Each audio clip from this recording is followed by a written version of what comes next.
I'm going to be teaching you or like workshopping with you how to get your first 100 customers. Just by show of hands, can I get a sense of the room? Like who's doing software, who's doing hardware? So anybody doing software products?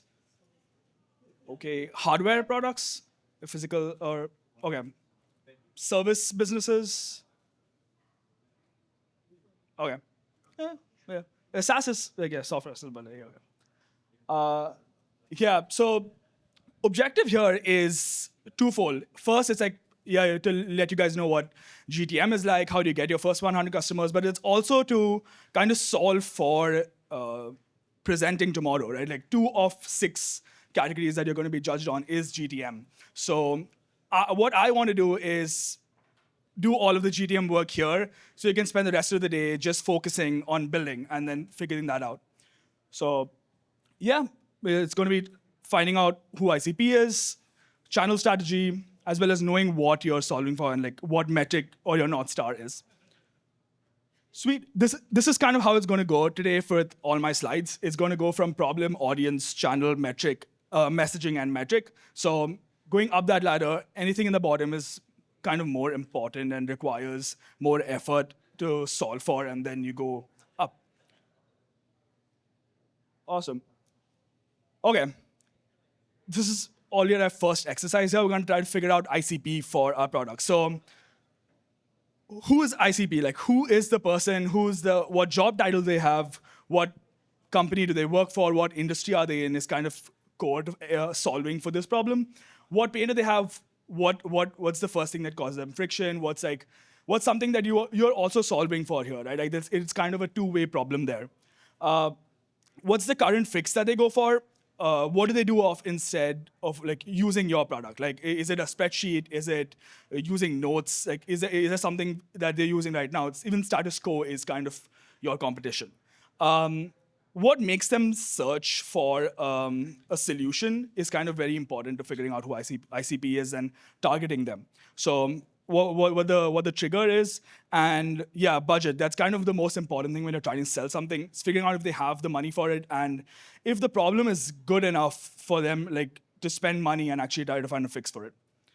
So let's take 5 minutes figuring out who ICP could be for your product. Probably already have an answer for that, but I'd really like you to like solve for it using this metric, like using this template, right? Like solve for who, pain, current fix, trigger, budget, and a small thing there, you should be able to name 3 actual people that you know who actually have that problem. So it can't be too vague. It should be an actual person that you can name. So you can use your phones, laptops, try to figure out who your ICP might be. You can take 5 minutes to do that. Okay, I think that's time. Do people need more time to figure it out? Like, do you guys have somewhat of an answer for this question? Does anyone want to share what their answer is? And okay, sure. Can we get her mic, Alexa?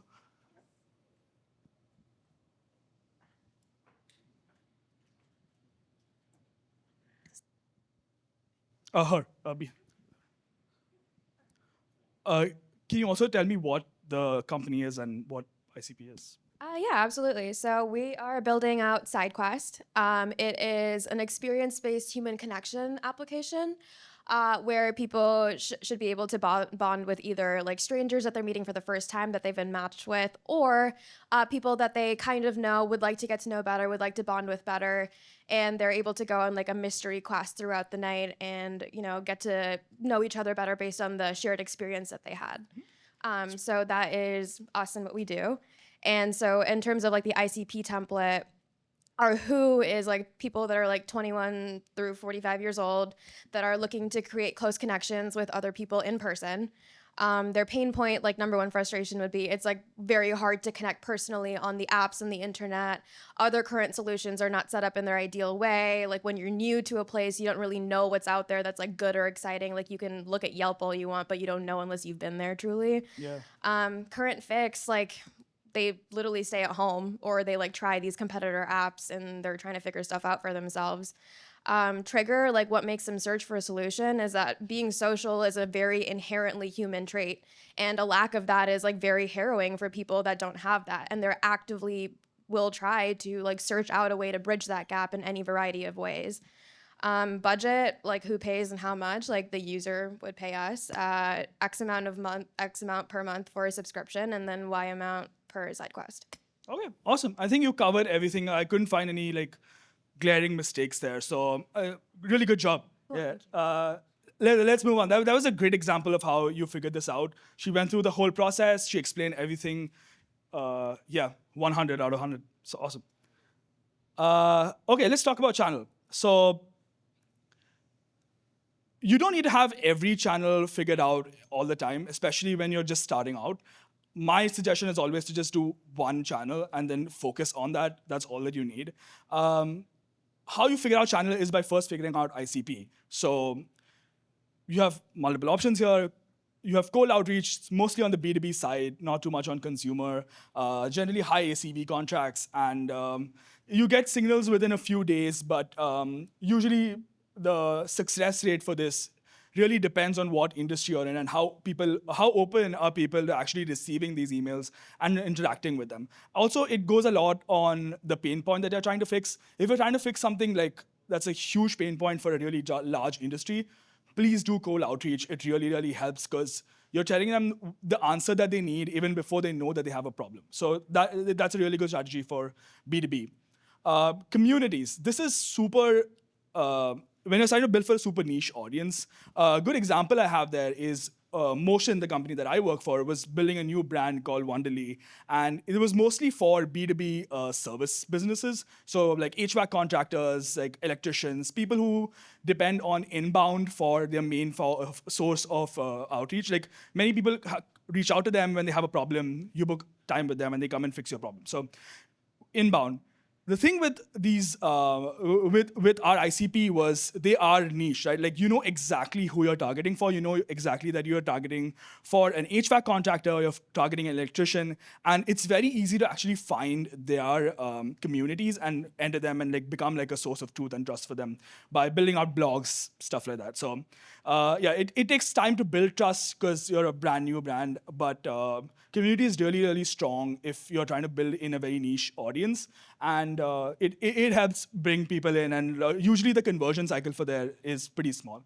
Content SEO, again, pretty similar to communities because it takes time to build trust, but it's mostly search driven, right? Like it takes a lot of time to build all of these blogs out, answer everybody's questions, and kind of be top of search for anybody who's trying to look for your product.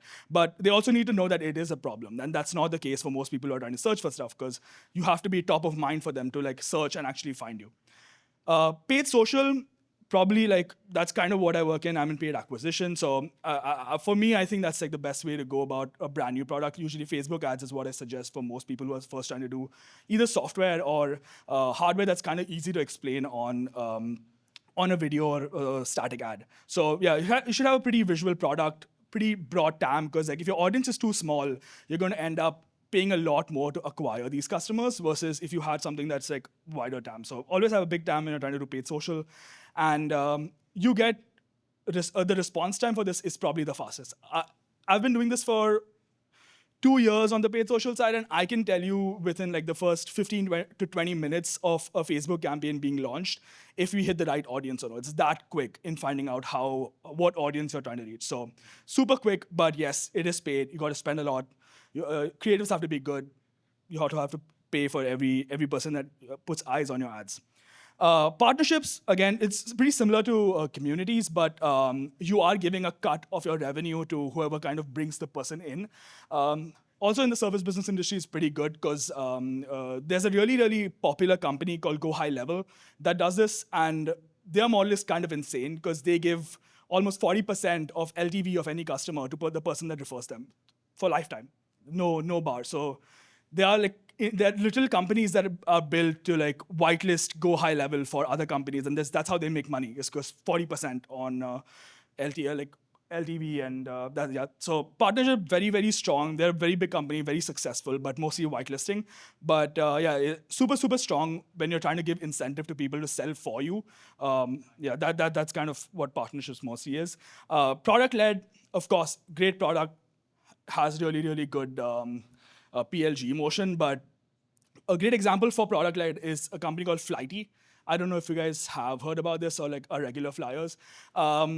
It's a flight tracking app. It's iOS only. They do probably no ads anywhere. Super expensive product, very niche, but probably the best PLG I've seen because a friend of mine recommended it to me and he's recommended it to like another 20 people, and it's just like has this really good network motion. So if you have like really good product, you don't want to spend, it takes forever to build, and build that like defensible user base is very, very difficult, but it helps having a very defensible moat and not like kind of building in stealth and not having people come in too quickly or have competitors really helps in that space.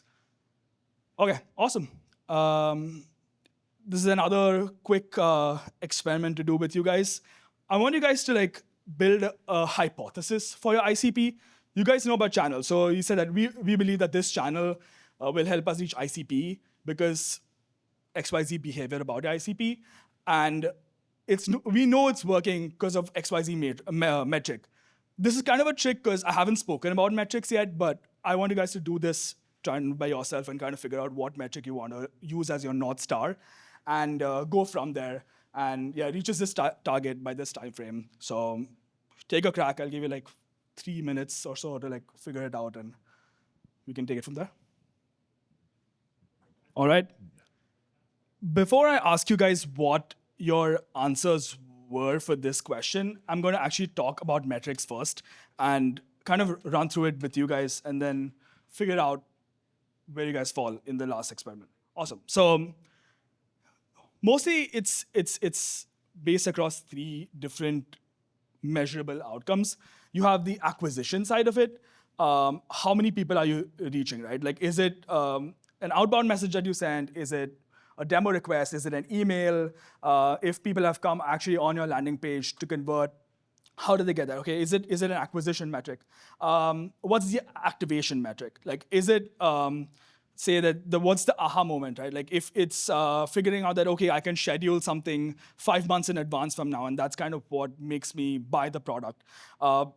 What's the big value that they get from there, right? It's like, and how do you measure that? Is it completed onboarding? Is it signing up a teammate? Is it finishing a project?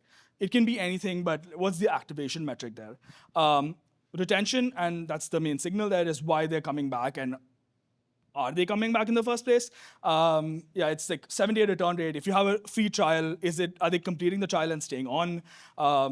If they do an upgrade, add more teammates to their current plan, and kind of like do another purchase if you're a one-time buyer, like it's a recurring use for a product. Anybody like to share what their experiment was, or like the answer to this this question?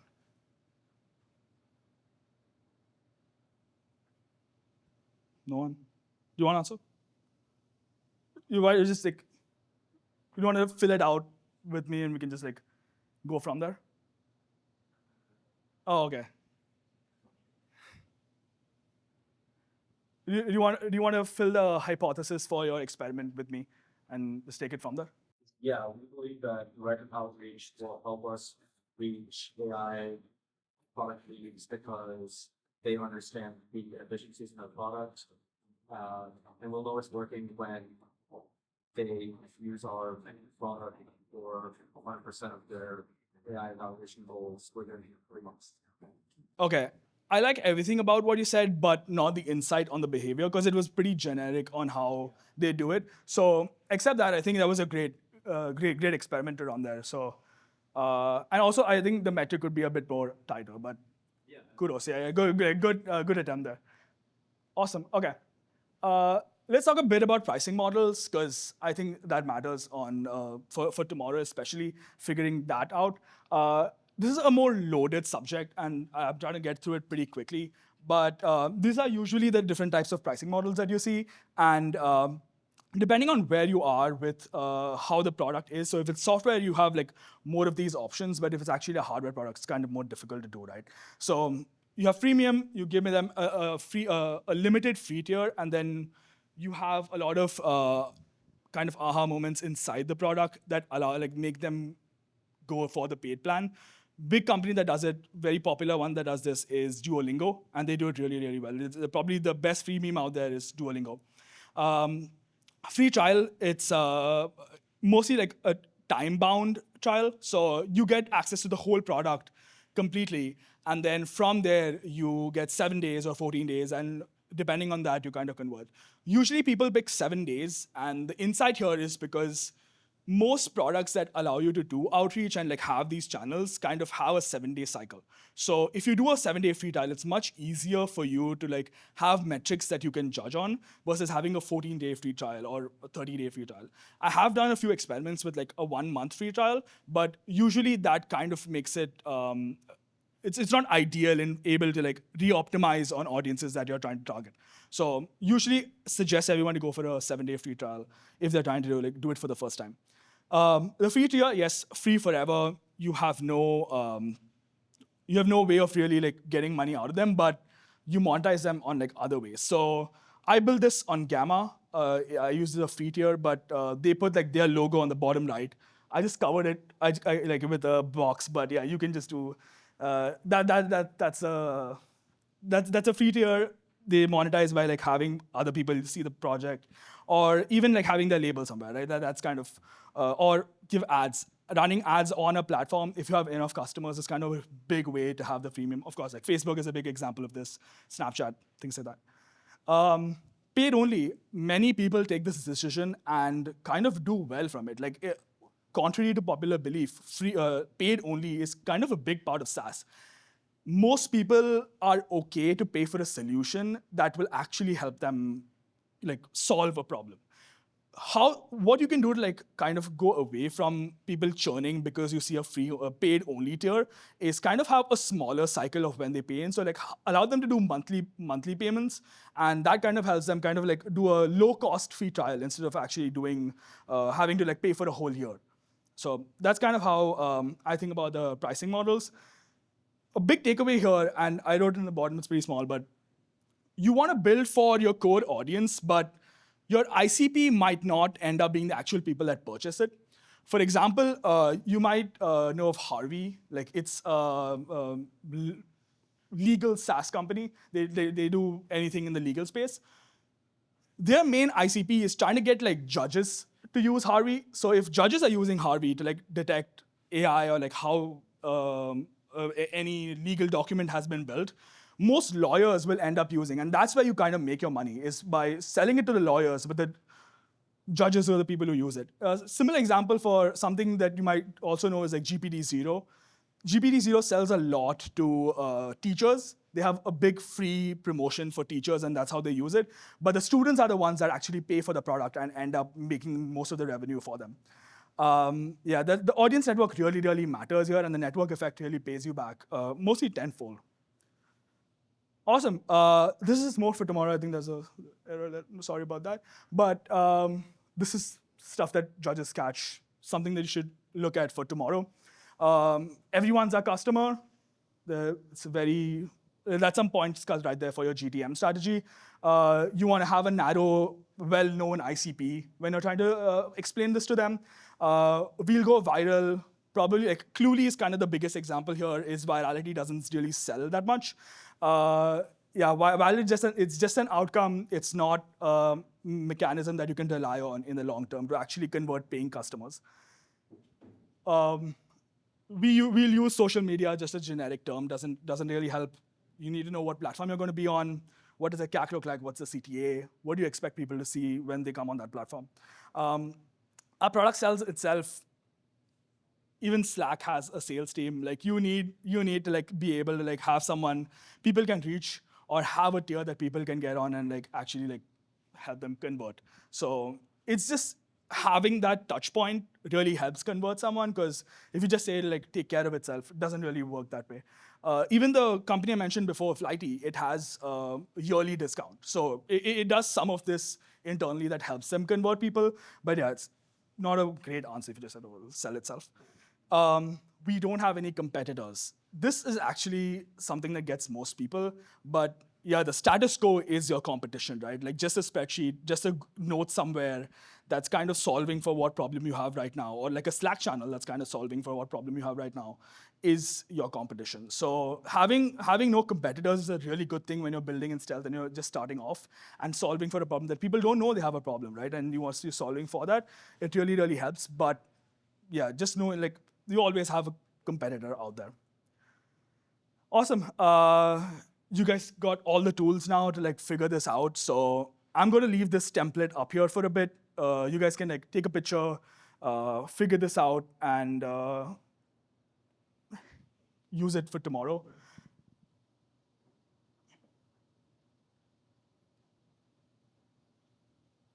Yeah, it takes like 15 minutes to fill this out, and you guys should have like a good answer for most of the questions that you get for GTM tomorrow, if you get any. Awesome. That's kind of it for my presentation. Happy to take any questions. But yeah, thank you guys for being here. Appreciate it.